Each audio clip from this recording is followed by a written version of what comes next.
નજરમાં જ રહેવું ગમે છે. આ આપણું હતું.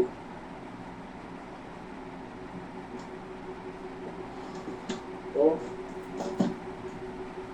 હવે થોડું તમે શોધતા, તમે શો લગાતા જતા રહો, બરાબર. તમે શોધતા રહો, મને જ્યાં લગાતા, હજુ એક લગાતા ખૂટ્યું એમ, બરાબર. પછી ખોવાઈ, ખો એ તો ગા થઈ ગયો ને, એટલે ત્યાં લઘુ અક્ષર લેવાનું. જવું તે નગરમાં ગમે છે, નગરમાં સીધું કરી દીધું. નગરમાં રહેવું ગમે છે એવું કરવાનું. બીજી લાઈન પ્રદીપ, પ્રદીપ જે છે રહેવું ગમે છે. આમાં પ્રદીપ જ રહેવું ગમે છે, એ જ રહેવું ગમે છે. તેવી કબરમાં, તેવીમાં પણ આગળ એક લઘુ અક્ષર ખૂટે.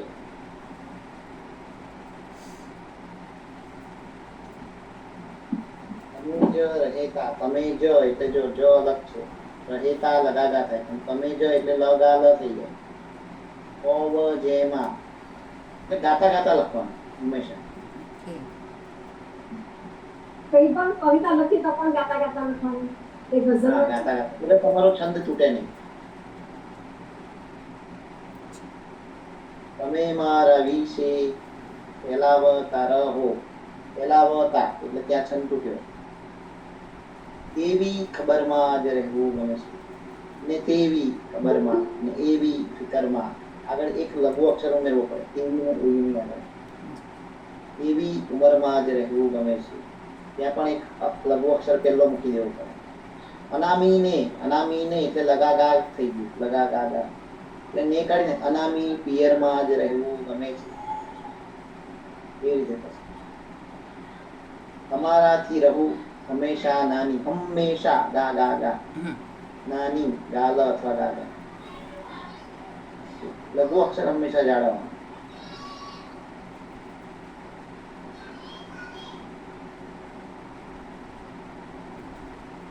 શરૂ કરી આપો. હા, ઉદાહરણને લીધે વધારે સમજ પડી કે ધ્યાન શું રાખવાનું, અને ગાયને લખવાનું એ યાદ રાખીશું એટલે ખ્યાલ આવે. હા હા, ચેતનાબેન સ્વાગત છે આપનું. હવે સર શરૂઆત કરી રહ્યા છે.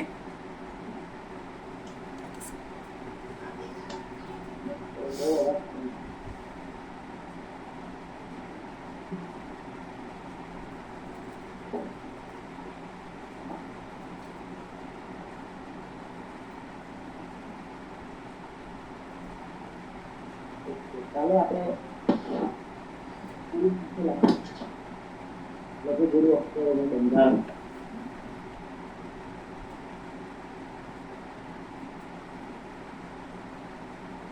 અવાજ મ્યુટ. અવાજ આવે છે ને? હા, હવે આવે છે. મ્યુટ થઈ ગયું હતું વચ્ચે. મફલાનું મફતાઈ. ફરીવાર એકવાર રિપીટ કરી દઈએ. તો ગઝલ, ગઝલ સાહિત્ય પ્રકાર વિશે આપણે વાત કરીએ છીએ. એમાં ગઝલ લખવા, ગઝલ એક કાવ્ય પ્રકાર છે, ગીત પણ એક કાવ્ય પ્રકાર છે.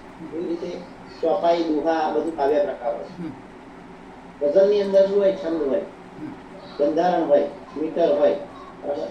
એનો એક ચોક્કસ ઢાળ અને લય પણ હોય, આટલું હોય જ. પ્રદીપ અને કાફિયા હોય, એના વગર લખેલી કોઈ પણ વાતને ગઝલ કહેવાય નહીં.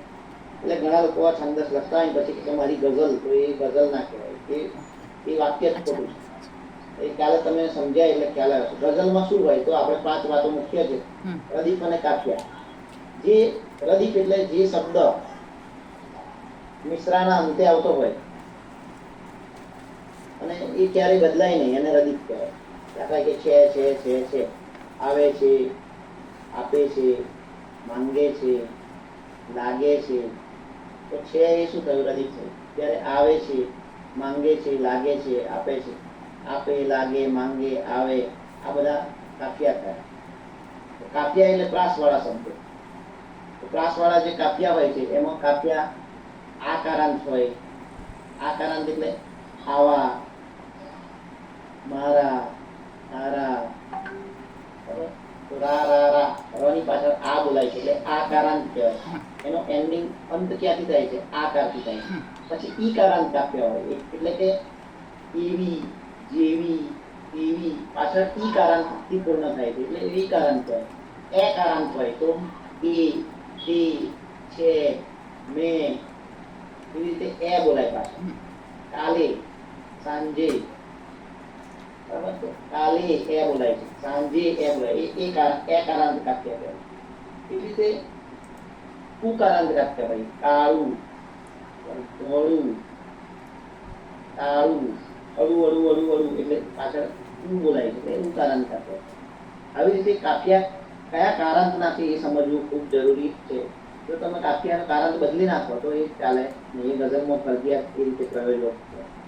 લઘુ અને ગુરુ અક્ષરની થોડી વાત કરીએ. લઘુ એટલે લ અને ગુરુ એટલે ગા. લઘુ અક્ષરની એક માત્રા અને ગુરુ અક્ષરની બે માત્રા છે.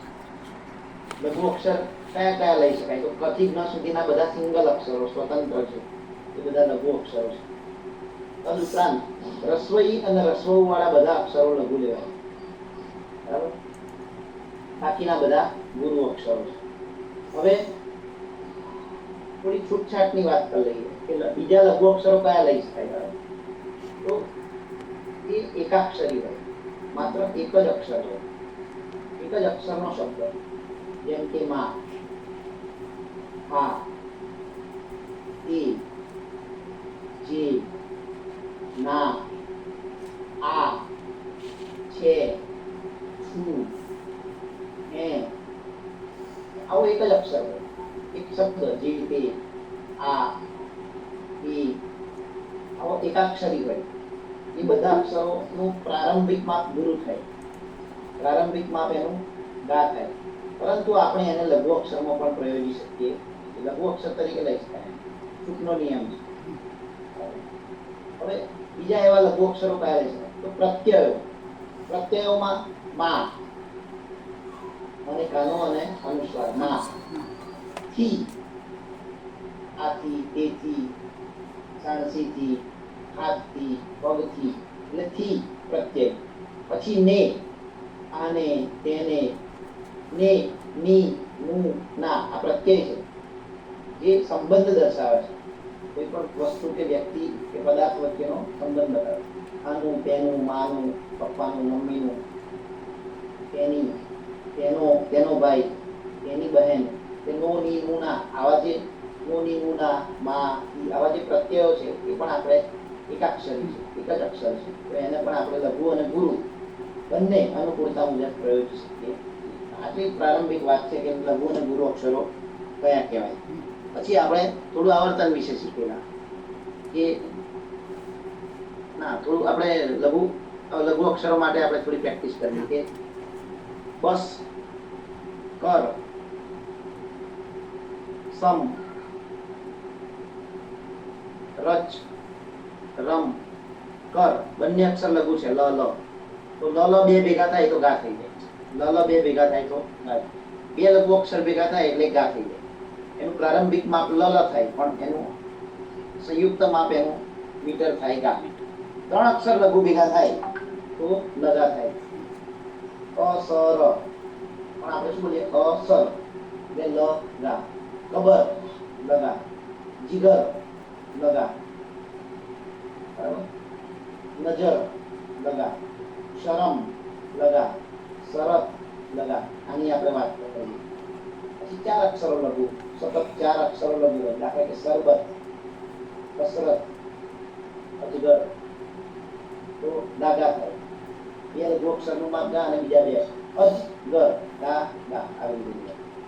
પછી થોડું આપણે રકારની વાત કરીએ તો ધૈર્ય, અર્થ, ધૈર્ય, કર્મ તો એવા અક્ષરનું માપ શું થાય ગા, લ થાય. અર્થ, અર એવું બોલાય, અર ભેગું બોલાય છે, થ અલગથી બોલાય. અર્થ આપણો થડકાર લાગે છે, થડકાર આગળ લાગે છે, પાછળ સ્વતંત્ર લઘુ બની ગયો. અર્થ, ગાલ. ધર્મ, ગાલ. કર્મ, ગાલ. વર્ણ, ગાલ. જીર્ણ, ગાલ. પછી અઢી અક્ષરો હોય પુષ્પ, સત્ય, ભક્તિ આવા જે અઢી અક્ષરો છે. જન્મ, મૃત્યુ, લગ્ન આ બધાનું માપ પણ ગાલ થશે. કેમ કે વચ્ચેનો જે અડધો અક્ષર છે આગળના અક્ષર સાથે સંયુક્ત રીતે બોલાય. લગ ન અલગથી બોલાય છે. જન્મ મ અલગથી બોલાય છે. એટલે એનું માપ થશે ગાલ. શક્તિ, ભક્તિ, ધર્મ, અર્થ, કર્મ, વર્ણ આ બધા. પછી બીજું આપણે જોયું ક્ષ વિશે તો મોક્ષ તો પણ ગાલ થશે. અક્ષર તો ગાગા. અક્ષર આવું બોલાય છે. અક્ષર રક્ષક ગાગા થશે. આની પણ આપણે વાત કરી. એના સિવાય આપણે ચંદ્રાકારની વાત કરી કે ચંદ્રાકારની વાત થઈ અર્થ કર્મ. પછી આપણે ત્રણ બેને પૂછેલું તો ત્રણ તો લ થાય. ત્રણ ત અને ર ભેગું બોલાય છે પણ એ સંયુક્ત રીતે લઘુ અક્ષર સ્વતંત્ર છે. ત અને ર સાથે બોલાય. ક્રમ તો લ થાય. લ એટલે ગા. ત્રણ ગા. બ્રહ્મ ગા. વ્રત ગા. વ્રત એ લઘુ અક્ષર એટલે ગા. આ પણ આપણે થોડી વાત કરી. પછી આપણે આવર્તનો તરફ આવ્યા કે લગાવાળા શબ્દો તો કે અમે, હવે, તમે, રજા, મજા, બરાબર. આવી રીતે લગા આવી રીતે લગાનું આવર્તન એટલે કે લઘુ અને ગુરુ અક્ષરોનો સમૂહ એને આવર્તન કહીએ.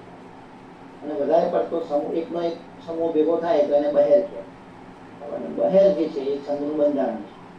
લગા પરથી આપણે લગા ગાલસ વિશે ગાલ એટલે ગાલ પોતે પણ ગાલ છે. ગાલ સાંજ ગાલ કાલ ગાલ આપ ગાલ માપ ગાલ વ્યાપ ગાલ રાત ગાલ કાન નાક આંખ આ બધું ગાલ થશે.